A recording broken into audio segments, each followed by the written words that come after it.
ویسے تو عذاب قبر سے بچنے کے متعدد طریقے ہیں، لیکن 3 طریقے معروف ہیں۔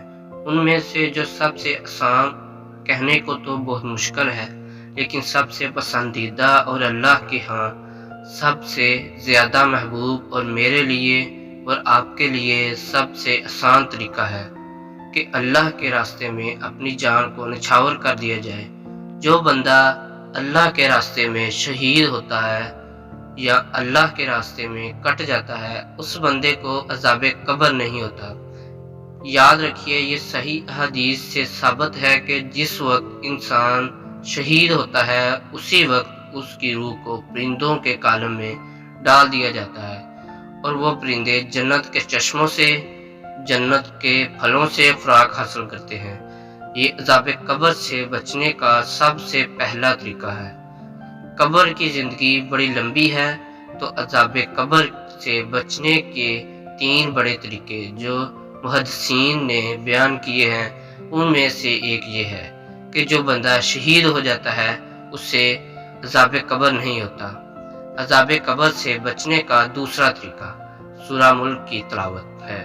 جو شخص رات کو سورہ ملک کی تلاوت کرتا ہے تو قبر میں سورہ ملک اس شخص کو اپنی آغوش میں لے لیتی ہے۔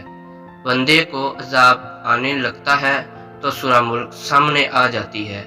سورہ ملک کہتی ہے کہ ایسا نہیں ہو سکتا، اس کو عذاب دیا جائے۔ یہ مجھے پڑھا کرتا تھا، میری تلاوت کرتا تھا۔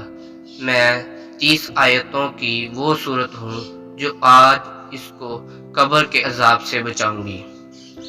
عذاب قبر سے بچنے کا تیسرا طریقہ صدقہ ہے۔ وہ جب مصیبت کے وقت اپنی جیب تنگ تھی لیکن پھر بھی اللہ کے راستے میں دے دیا، وہ صدقہ جو قبر میں بندہ مومن کے لیے ہر عذاب کے راستے میں رکاوٹ بن جاتا ہے۔